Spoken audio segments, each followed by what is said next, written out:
Item ಯಾವುದೇ ಇರಲಿ try ಮಾಡಿ ಆಚಿ ಚಿಕನ್ ಮಸಾಲಾ. ಕೊನೆಗೂ ಕನಕಪುರ ಬಂಡೆ ಡಿಕೆ ಶಿವಕುಮಾರ್ಗೆ ಸಿಎಂ ಪಟ್ಟ ಒಲಿತಾ ಇದೆ. ಅಂದು ಕೊಟ್ಟ ಮಾತನ್ನ ಉಳಿಸಿಕೊಂಡಂತ ಕಾಂಗ್ರೆಸ್ನ ಅಧಿನಾಯಕಿ ಕೈ ಪಕ್ಷಕ್ಕಾಗಿ ದುಡಿದು ಕೊನೆಗೆ ಜೈಲನ್ನು ಕೂಡ ಸೇರಿದಂತ ಕನಕಪುರ ಬಂಡೆ ಅವರಿಗೆ ಮಾತು ಕೊಟ್ಟಂತೆ ಆ ಮಾತನ್ನ ಉಳಿಸಿಕೊಂಡಿದ್ದಾರೆ ಕಾಂಗ್ರೆಸ್ನ ಅಧಿನಾಯಕಿ.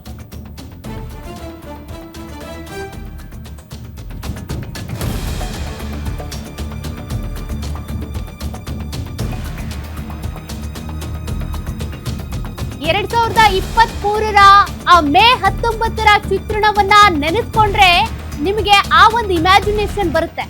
ಡಿಕೆ ಶಿವಕುಮಾರ್ ಸಿಎಂ ಆಗ್ಲೇಬೇಕು ಅಂತ ಪಟ್ಟು ಹಿಡಿದಿದ್ರು. ಆಗ ಅವರ ಮನಸ್ಸನ್ನ ಒಲಿಸಿದ್ದು ಆ ಅಧಿನಾಯಕಿ.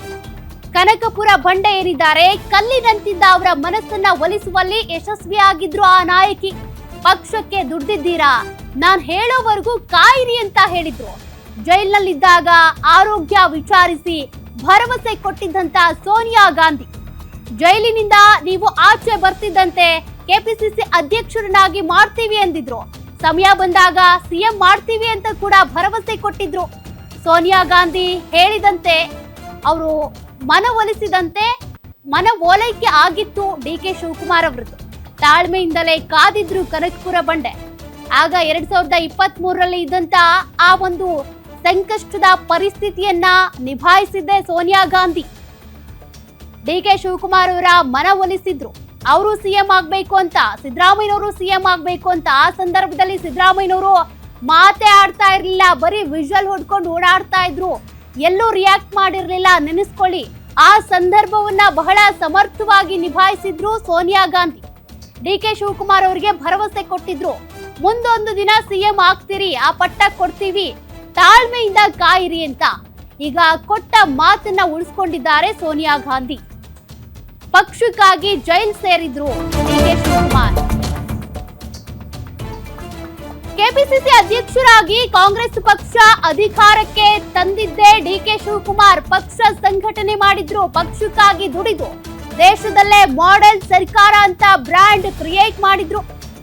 ಡಿಕೆಶಿ ಅವರಿಗಿದ್ದಂತ ಚಾಣಾಕ್ಷತನಕ್ಕೆ ಬೇರೆ ರಾಜ್ಯಗಳ ಚುನಾವಣಾ ಉಸ್ತುವಾರಿ ಜವಾಬ್ದಾರಿಯನ್ನು ಅವರಿಗೆ ಕೊಡಲಾಗಿತ್ತು. ತೆಲಂಗಾಣ, ಕೇರಳದಲ್ಲಿ ಕಾಂಗ್ರೆಸ್ ಅಧಿಕಾರಕ್ಕೆ ತರುವಲ್ಲೂ ಕೂಡ ಯಶಸ್ವಿಯಾಗಿದ್ದಾರೆ ಡಿಕೆ ಶಿವಕುಮಾರ್.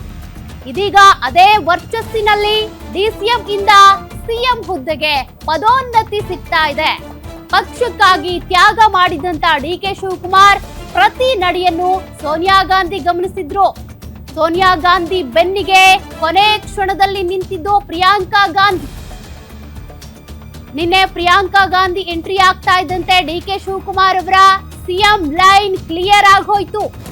ಅದರಂತೆ ರಾಜ್ಯದ ನೂತನ ಸಿಎಂ ಆಗಿ ಅಧಿಕಾರ ಸ್ವೀಕರಿಸಲಿದ್ದಾರೆ ಡಿಕೆ ಶಿವಕುಮಾರ್.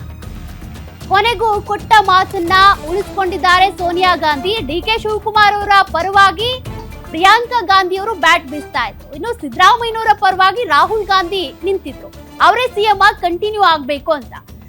ಸೋನಿಯಾ ಗಾಂಧಿ ಅವರ ಬೆನ್ನಿಗೆ ಪ್ರಿಯಾಂಕಾ ಗಾಂಧಿ ಅವರು ಯಾವಾಗ ನಿಂತ್ರೋ ಡಿಕೆ ಶಿವಕುಮಾರ್ ಅವರೇ ಸಿಎಂ ಆಗ್ಲಿ, ಬದಲಾವಣೆ ತರೋಣ ಅಂತ. ಆಗ ಡಿಕೆ ಶಿವಕುಮಾರ್ ಅವರ ಲೈನ್ ಕ್ಲಿಯರ್ ಆಯ್ತು. ಆಗ ಅವರಿಗಿದ್ದಂತ ಎಲ್ಲಾ ಸವಾಲುಗಳು, ಅಡೆತಡೆಗಳು ಕ್ಲಿಯರ್ ಆಗಿ ಅವರಿಗೆ ಸಿಎಂ ಸ್ಥಾನ ಈಗ ಸಿಗ್ತಾ ಇದೆ. ಜೊತೆಗೆ ಅವರ ಪ್ರತಿಯೊಂದು ನಡೆಯನ್ನ, ಪಕ್ಷ ಸಂಘಟನೆ ಮಾಡುವಂತ ಚಾತುರತೆಯನ್ನ ಎಲ್ಲವನ್ನೂ ಕೂಡ ಸೋನಿಯಾ ಗಾಂಧಿ ಗಮನಿಸಿದ್ರು. 136 ಸೀಟೇ ಬರುತ್ತೆ ಅಂತ ಡಿಕೆ ಶಿವಕುಮಾರ್ ಹೇಳಿದ್ರು. ಅದರಂತೆ ಗೆದ್ರು ಕೂಡ ಕರ್ನಾಟಕದಲ್ಲಿ.